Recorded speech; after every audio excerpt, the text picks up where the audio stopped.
बात करते हैं उनकी, जो हमेशा से ही अपने बयानों से विवादों में रहे हैं। दिग्विजय सिंह ने एक बार फिर से, कांग्रेस के बड़े नेता हैं, राहुल गांधी के बहुत खास माने जाते हैं, लेकिन एक बार फिर से कुछ ऐसा कह दिया है जो विवाद का विषय बन रहा है और हिंदू आस्था को ठेस पहुंचा रहा है। सावन महीने की शुरुआत के साथ ही देश भर में कांवड़ यात्रा की धूम है।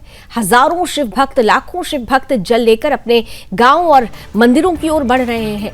अलग अलग राज्यों की सरकारें कांवड़ियों की सुविधा के लिए विशेष व्यवस्था कर रही हैं। लेकिन इसी बीच कांग्रेस के वरिष्ठ नेता दिग्विजय सिंह ने कांवड़ यात्रा पर कुछ ऐसा कहा जो सवाल खड़ा कर रहा है। दिग्विजय सिंह कह रहे हैं, एक फेसबुक पोस्ट के जरिए उन्होंने कांवड़ यात्रा की तुलना नमाज पढ़ते वक्त व्यक्ति की तस्वीर से कर दी। इस पोस्ट में एक तस्वीर में कांवड़ सड़क पर रखी दिख रही है, जिससे ये उनका कहना था कि रास्ता अवरुद्ध है। वहीं दूसरी तरफ नमाज पढ़ते एक व्यक्ति को पुलिस द्वारा लात मारे जाने का दृश्य दिखाया गया है। दिग्विजय सिंह ने पोस्ट में लिखा है कि एक देश दो कानून। इस बयान के बाद सियासी प्रतिक्रिया भी तेज हो गई है। मध्य प्रदेश सरकार में मंत्री और भाजपा नेता विश्वास सारंग ने दिग्विजय सिंह पर सीधा हमला बोला है। कहा कि दिग्विजय सिंह अब मौलाना दिग्विजय बन चुके हैं। वो हर बार सिर्फ सनातन पर ही सवाल उठाते हैं। उनका उद्देश्य कांवड़ यात्रा जैसे पावन पर्व को विवादास्पद बनाना है।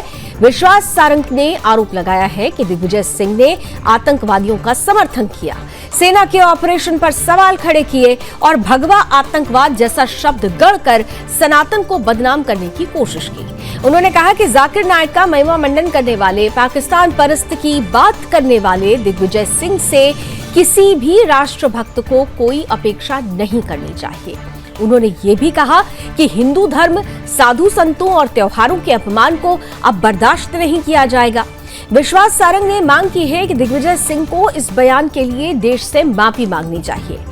दरअसल सावन के इस पवित्र महीने में कांवड़ यात्रा को लेकर पूरे देश में धार्मिक उत्साह है, उमंग है। लाखों श्रद्धालु जल लेकर भगवान शिव का जलाभिषेक कर रहे हैं और प्रशासन की ओर से भी सुरक्षा, चिकित्सा और आवागमन की हर उचित व्यवस्था की गई है। लेकिन इसी दौरान राजनीतिक बयानबाजी ने एक नई बहस को जन्म दे दिया है। क्या धार्मिक आयोजन पर सवाल उठाना उचित है, या ये बयान सिर्फ राजनीतिक ध्रुवीकरण, राजनीतिक तुष्टीकरण का हिस्सा है? अब ये देखना होगा कि कांग्रेस पार्टी दिग्विजय सिंह के इस पोस्ट पर क्या रुख अपनाती है और क्या देश की जनता इस तुलना को, देश के हिंदू बहुसंख्यक क्या इस तुलना को स्वीकार करते हैं। दिग्विजय सिंह ने कांवड़ यात्रा पर उठाए सवाल एक देश दो कानून बता दिया, लेकिन यहाँ पर सवाल ये है कि जिनके लिए वो ये कह रहे हैं उन्हें ये पता होना चाहिए कि कांवड़ का महीना, सावन का महीना साल में एक बार आता है और एक महीने का ही वक्त होता है और इस वक्त में ही कांवड़ियों की शुद्धता, पवित्रता और उनकी समुचित व्यवस्था,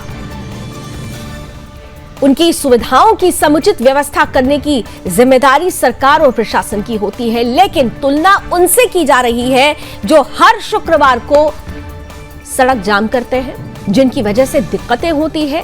क्या ये तुलना सही है? और इस तुलना में साफ तौर पर तुष्टीकरण की राजनीति की झलक क्या नहीं दिखाई देती?